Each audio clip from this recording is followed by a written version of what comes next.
Hi there, I'm Clifford Bates, and welcome once again to reading Machiavelli's Discourses. Today we're continuing in Book 1, looking at Chapter 15, which is a very short chapter, so this won't be a long video on that because of how short it is. It deals with the example of the foreign example. Last time he gave the examples how Romans use auguries.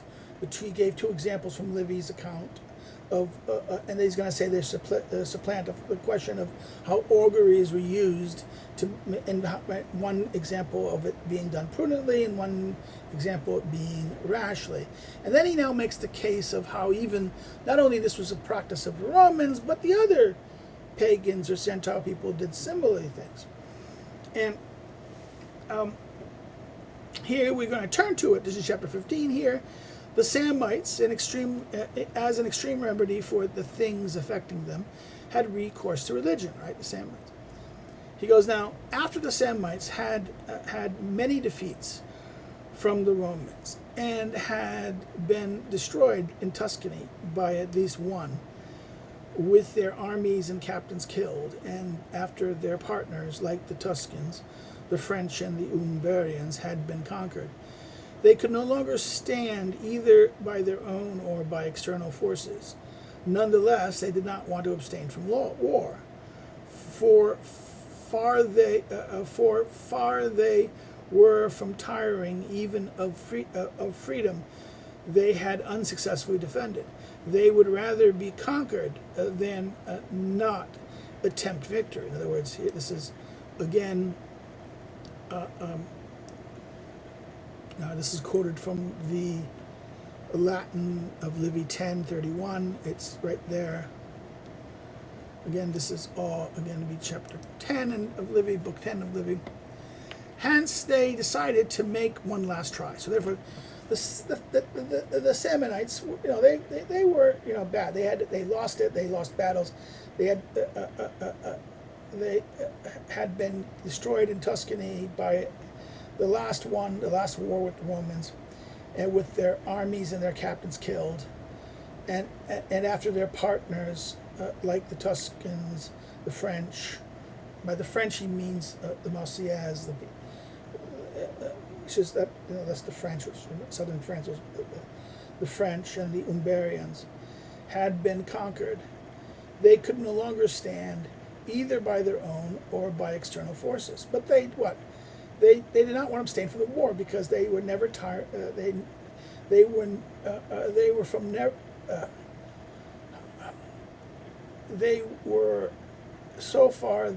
from tiring even of freedom.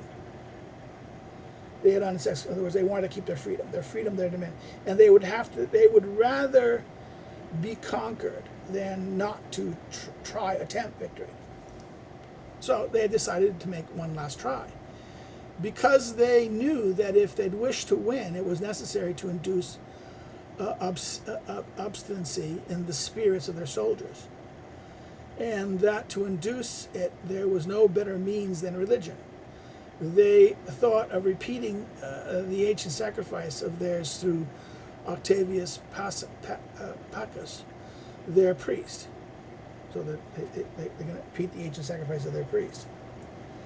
They wanted to make one last try, and they knew that the toughness, the obstinacy of the soldiers, and they needed to make sure the soldiers would fight. They'd fight hard.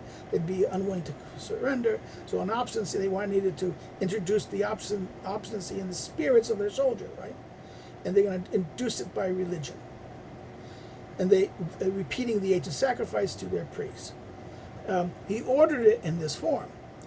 When the solemn sacrifice had been made, and among the dead victims and the flaming altars, the head of the army had all been made to swear never to abandon the fight.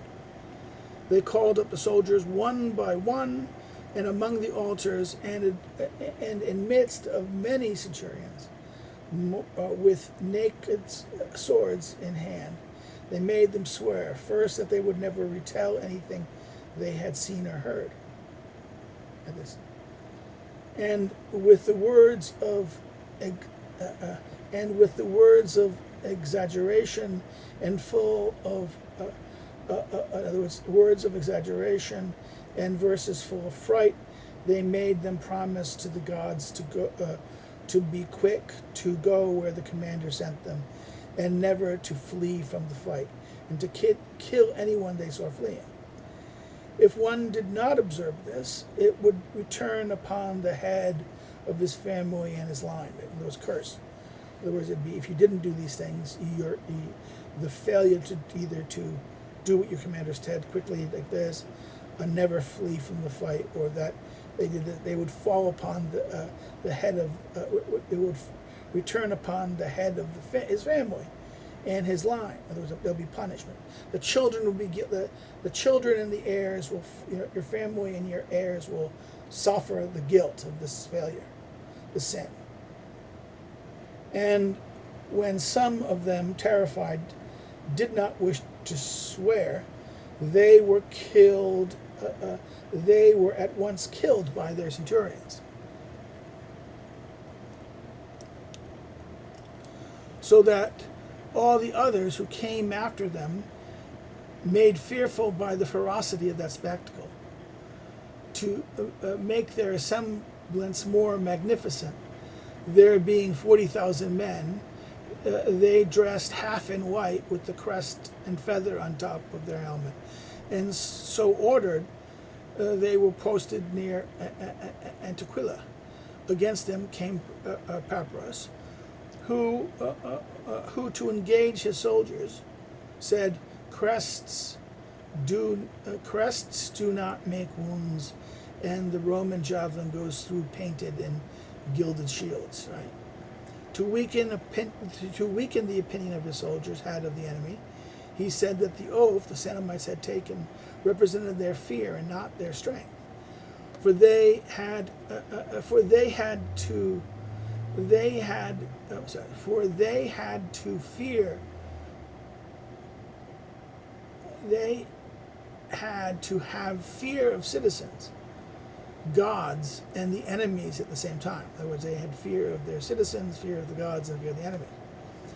When they came to conflict, the Samnites were overcome, because Roman virtue and the fear conceived out of past defeats overcame whenever obstinacy they were able to assume by virtue of religion, and that and of the oaths they had overtaken. Now, so therefore, this is very interesting.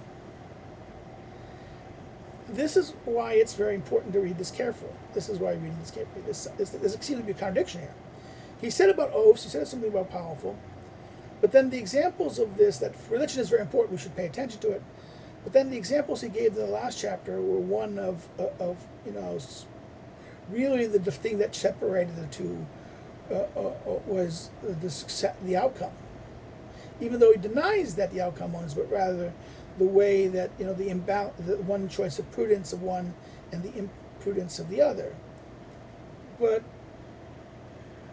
the question is, was the rashness of the other would it have been not held negatively if he had won? If he had not been defeated? If he'd been defeated, it would have been far worse.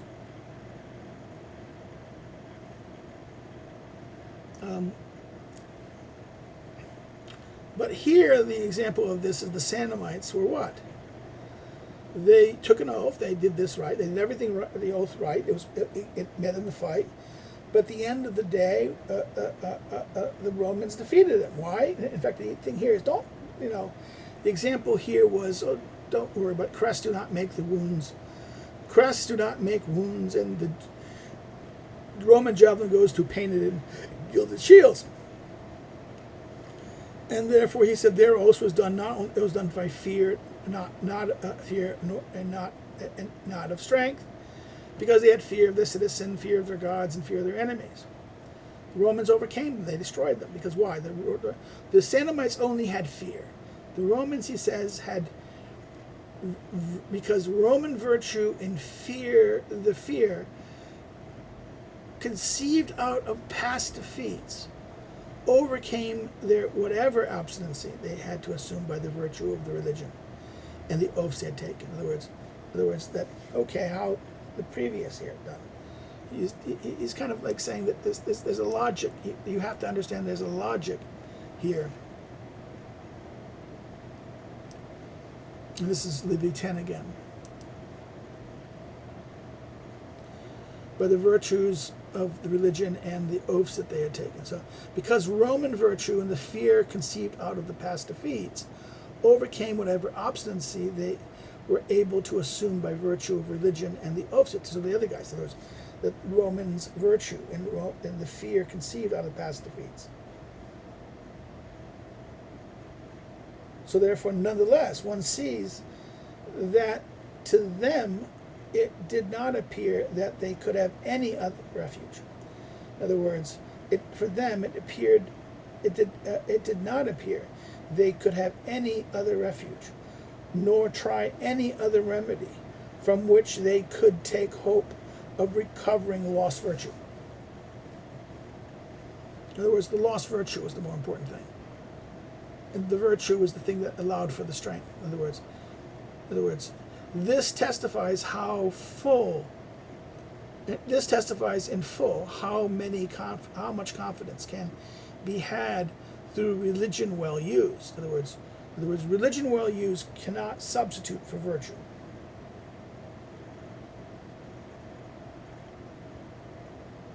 It supplements and can assist, but does not replace.